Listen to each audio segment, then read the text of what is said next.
เป็นอะไรชาไปงอนก็ว่าเป็นหนี้ลายแท้เป็นชักยานี่แหละชักยาตัวเองนี่แหละ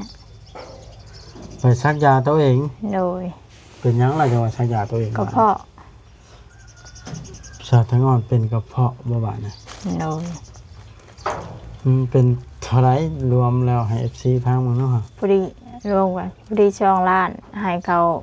400,000ยังให้เขา400,000ก่อนยังเป็นยังล้านหกแม่นเจ้าได้มาได้ใช้400,000ดำนานี่แหละไปดำนาโดยดำนาก็บ่ได้ใช้ดอกมาให้ค่านี่มานี่แล้วจะเป็นได้คือบ่ไปดำนาเขาบ่ได้มาเอามานี่อ๋อรอถ้าเขามาเอาโดยอาการเจ้านี่แบบว่าโรคประจำตัวเป็นกระเพาะแบบแต่เก่านะบ่โดยเจ้าน่ะจ้อยดำได้เดี๋ยวในสาตะงอนได้ดำหน้าเจ้าก็ใช้เสื้อแขนยาวอยู่บ่นี่ใช่กรุ๊ปเด้กุบบ่ได้ใช้กุบ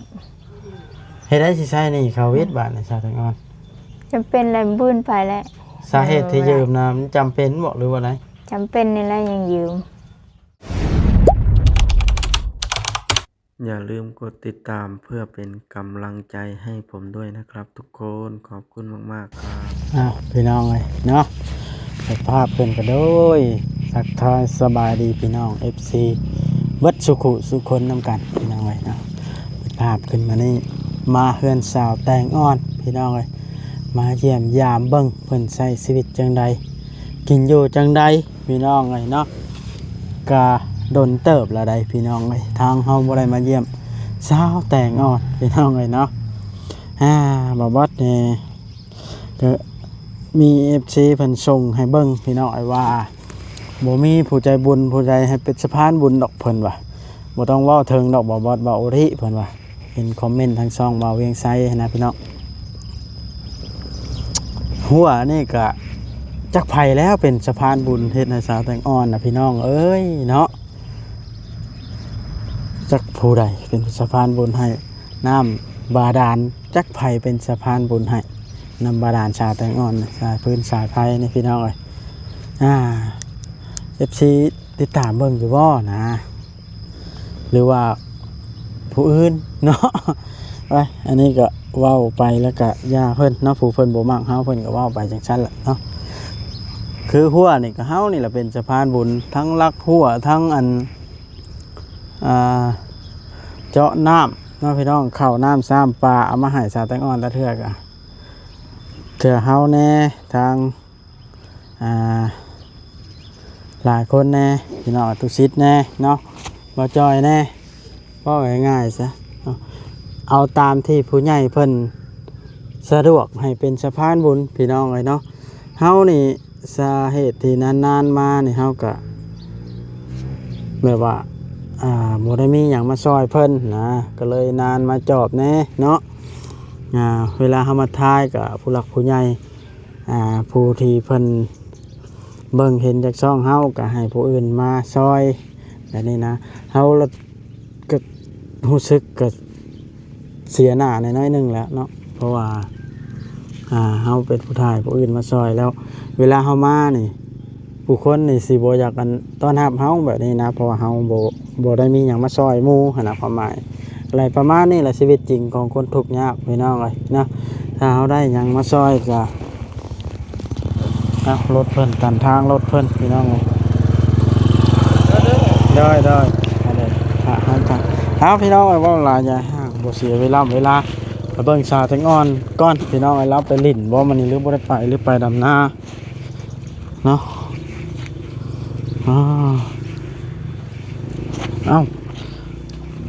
น่าจะอยู่พี่น้องเอ้ย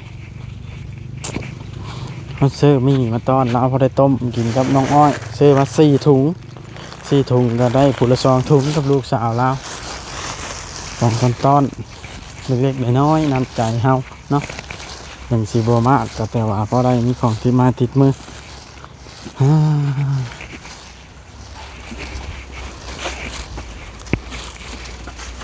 โอ้หญ้าลายอะไร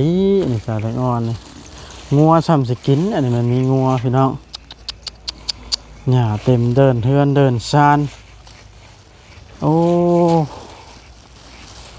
แล้วก็อยู่เฮือนพอดีเด้พี่น้องเอ้ยฉันวางหลังเพลินหลังไฟแล้วเขาไปดังเฮ็ดกินอยู่พุ่นบาทนี่พี่น้องเอ้ยไก่แล้วคือสิยาเลี้ยงแล้วบ่มีขี้ไก่แล้วบอลนะวางถ้วยวางบวงแล้วนี่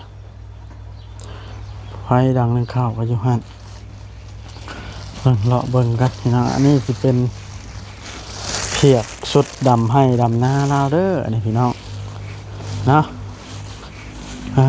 ต่ออันนี้สิเป็นบ่อป่าเราโอ้ได้ปลาดุกมาปล่อยนี่คือสิน้ำขุ่นยังไงพี่น้องเด้สห้องน้ำของนายเราก็ยังใส่อาบน้ำปกติอยู่ได้พี่น้องไอ้สะอาดแล้วห้องน้ำก็ชื่อว่าสุดยอดช่ำนี่นะสำหรับอ่อนเนาะต่อหมอให้ใส่กระโปรงไว้ต้มมีแล้วนั่นนี่คันใดคือเห็ดอย่างนี้สบายดีสาวแตงอ่อนว้าวอยู่เฮือนมานี่เนาะเบิ่งค่อยขึ้นเฮือนได้บ่นี่โอ้ยจับโอ้ยเอามีนี่ไว้ต้มสู่ลูกกินเป็นอะไรลูกเต้าไปทางไหนเดียวนี่ไปลิ้น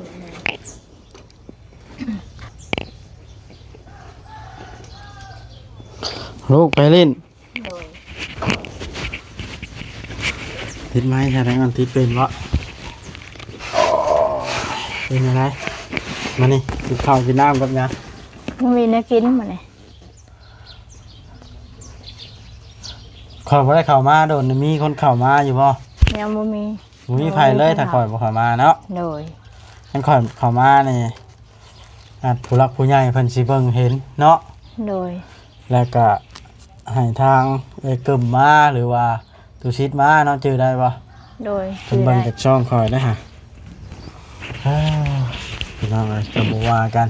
เอาตามที่สะดวกของผู้ใหญ่เพิ่นเนาะโดยเป็นอะไรกูมื้อนี่ใช้ชีวิตจังไดกินอยู่จังไดอยู่บัดนี้แหละก็ไปดำนาก็ใช้หนี้เบิดใช้หนี้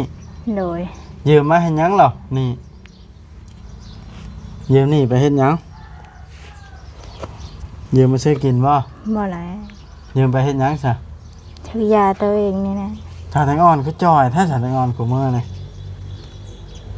เจ้าบ่ได้กินหยังบ่บ่ได้กินหยังข่อยมาเจ้าคือบ่ให้ซะตุชิดมาเจ้าคือให้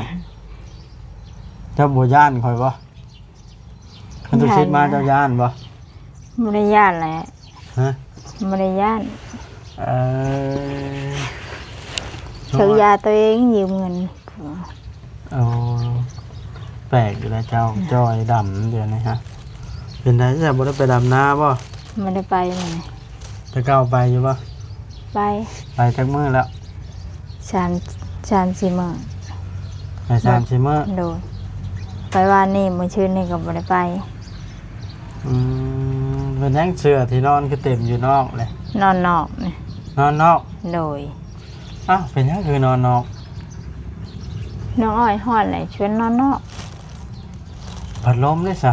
เพลแล้วพัดลมนะพัดลมเพลแล้วโดยแล้วบ่มีพัดลมบ่นะโดยกลางมุ้งอยู่บ่นอนนี่กลางใช้มุ้งไว้อยู่ไหนเอากางเว้นละกู้ไว้มันได้ขายเบิ่งได้บ่นี่ไปแล้วกู้เขาไปถิ่มไว้ไหนฮะโดย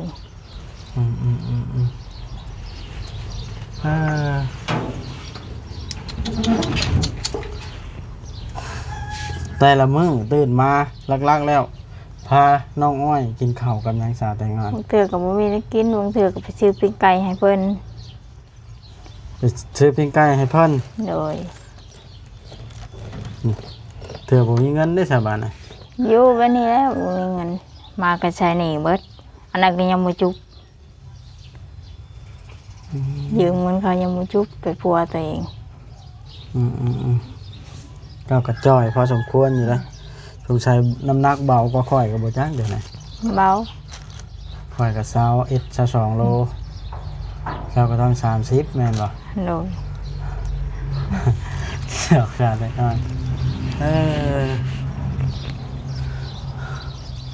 ไว้สิได้ไปมื้อนี้ก็บ่ได้ไป เป็นได้ทานหมอมาลิ้นน้ำอยู่บ่ บ่ได้มา เป็นหยังจังบ่มา บ่จักนำเรา เราอันนั้นบ่ ฮะ คือได้ข่าวว่าเราเป็นหยังก็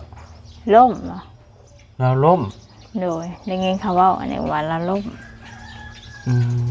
นี่แล้วก็จังสิได้มาเยี่ยมเราเลยเป็นรับเป็นหยังก็จังล้ม พลาดว่ะพลาดในเฮือนเราอ่ะได้ยินเขาเว้าอะ เจ็บแฮงบ่ เขาว่าเราเจ็บ ถ้าก็บ่ได้ไปเยี่ยมเลย บ่ได้ไปเลย พี่น้องเอ้ยนี่แหละชีวิตชาวแตงอ่อนกับลูกเต้าเป็นได้ข้าวน้ำซ้ำปลาเบิดแล้วบ่ ยังประมาณได้ละ10 โลยัง ยังประมาณ10 โล โดย โอ้ขลายแล้วฮะเริ่มจะกินแล้วฮะ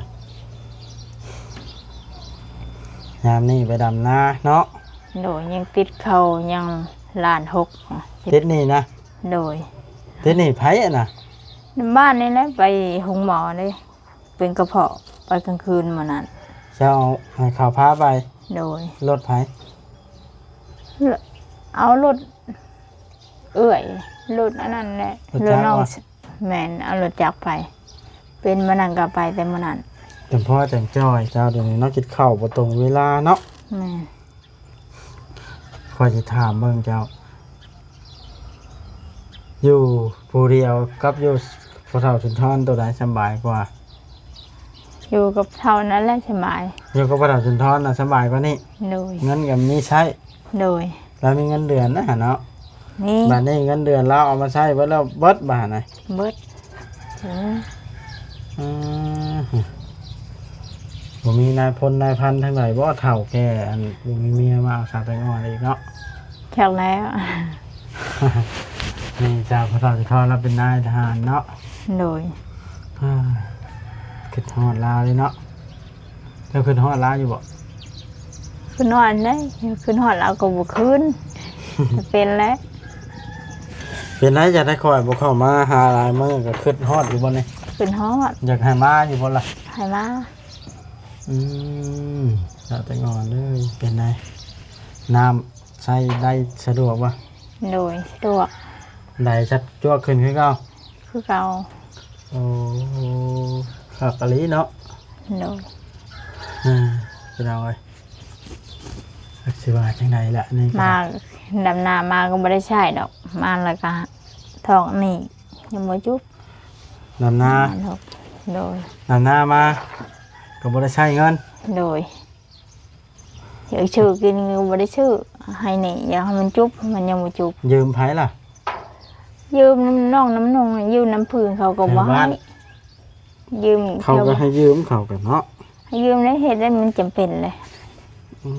นี่ละการเจ็บโชว์สาวแต่ก่อนเอ้ยเวลาเจ้าได้เงินมาเจ้าก็อยากเก็บไว้แน่อยากใช้เพื่อร้ายเจ็บโชว์มาก็แบบนี้แล้ว ยังท เพ อง ราะว่าไผ ทองยังบ่เบิดยังล้านหก คอยก็อุกรู้บ่ว่าถ้าแต่เจ้าได้ โดย ลูกคอยก็พาไปห้องหมอคอยนะหาก็มานี่มาแล้วคอยก็มาเยี่ยมเจ้านี่ โด ไป ย เยี่ยมเจ้าทันหมอเลยว่ะ กินยังก็บ่ได้คลำเขาว่าให้คล หืม ำคล เจ้าเลย ำโดย กินหยังก็บ่ได้ โดยมีแต่ปลาทูกินได้ กินได้แต่ปลาทู โดย เป็นตำแจ้วหน่อไม้หัวชิไข่ในคลัมแล้วเนาะ โดยพลำมด เป็นกระเพาะเป็นจอยดำบัดสาแตงอ่อนเดินไปพี่น้องไว้ทุกข์ยากคือไปดำนารับจ้างมื้อเท่าไรของมื้อนี่ แสนหก มื้อละ160,000 โดย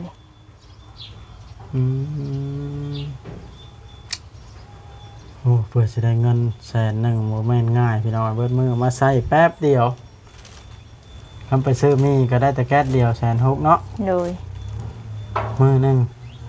เอาไปนี่เจ้าไปมื้อหนึงบัดนี้เจ้ามาซื้อมีแก๊สหนึงไปมื้อที่2แล้วซื้อไข่แตะหนึง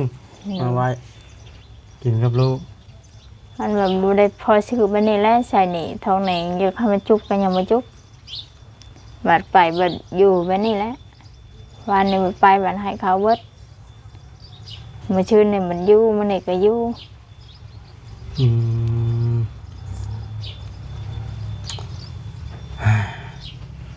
นี่แหละพี่น้องชีวิตชาวไทยงอนหลังจากที่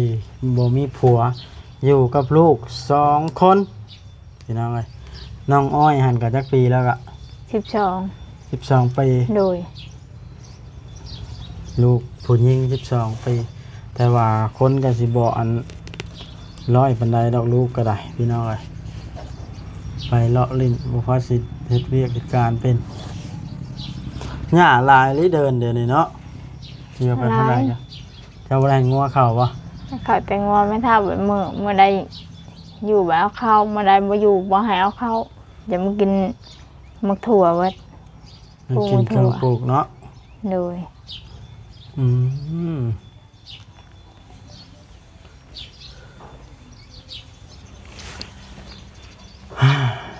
ออกไปละมาละเมื่อยใจเนาะชาวแตงอน โดย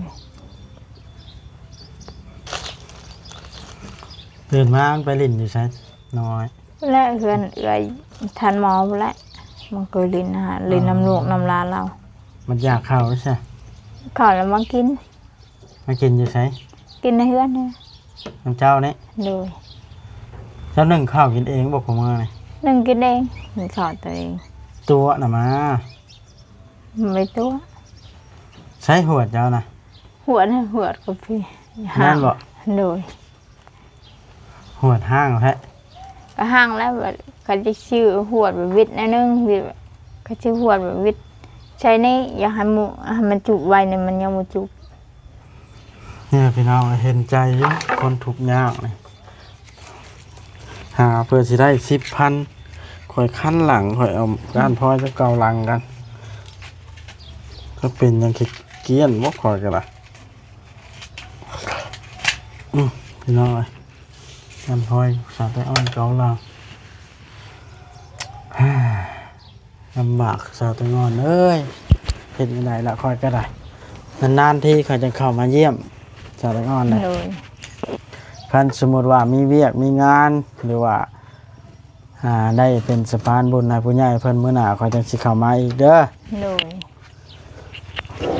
ข่อยก็อยากมาเยี่ยมอยากให้เจ้าได้กินได้อยู่ดอกมันหักเฮ็ดได้ละข่อยก็บ่ได้หั่งสาแตงอนเลย แมน ได้แต่มาทายให้ผู้รักผู้ใหญ่เบิ่งคือกันข่อยก็ได้ข่อยก็ทุกข์คือกันได้สาแตงอนเลยบ่แม่นได้หาเช้ากินค่ำคือกันนี่เด้เจ้าจะว่าข่อยได้ โดยไม่ได้ว่าอย่างไร ข่อยเข้ามาก็ได้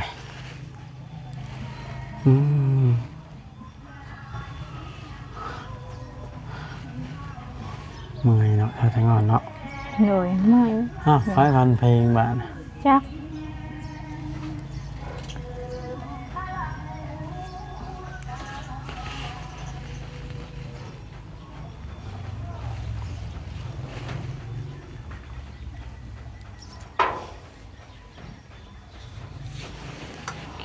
ยอมอย่างหนึ่งใส่งานก็ยอมเจ้า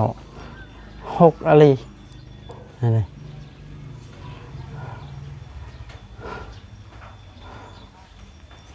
นี่แหละพี่น้องไอ้โบมีผัวอยู่ไฟก็ได้ซ้ำชีวิตเราแล้วจนสิให้แล้วก็ให้โบเป็นผัวเราแบบนี้ตั้งแต่ใดมาแต่พอเท่าสุนทรอยู่พุ่นใกล้ก็บ่ได้เลี้ยงบอกของมือนี่ ไม่เลี้ยงไก่ บ่มีจักโตเลยเข้ามาบัดนี้เนาะ โดย เดี๋ยวนี้แหละมันจะบ่เปื้อนชาวตะกอนให้ก็บ่เกิดอีกคันให้เกิดนี่โอ้ยอันตรายเลยนี่อันเด้เจ้าก็อนามัยไว้ถ้วยไว้บ่วงโตอันนั้นก็ได้ล่ะเพราะว่าเห็นได้ซะคันมีไก่มันไปขึ้นนอนขี่ใช้เนาะ โดย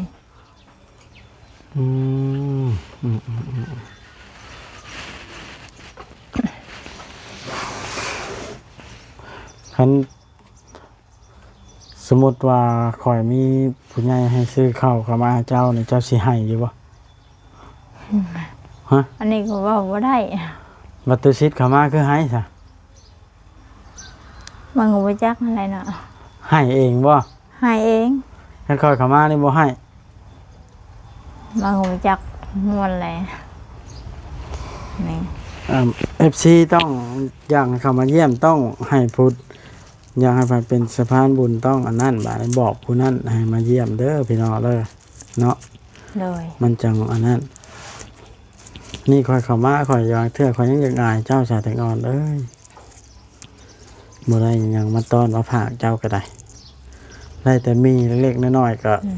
เอาแล้วซ้ำนะเจ้า โดย ก็ได้คือเห็นใจกันแน่อืมเอาโอเคเด้อสาแตงอ่อนเด้อ โดย ข้อยสิไปเยี่ยมท่านหมอก่อน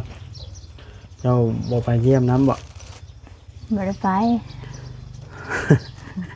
บ่อยากเยี่ยมพระท่านหมอบาในสาแต่งงานก็ได้โอเค โอเคส ส บาย บาย ดี ดีไปกันพี่น้องมาเยี่ยมสาแต่งงานมานี่ก็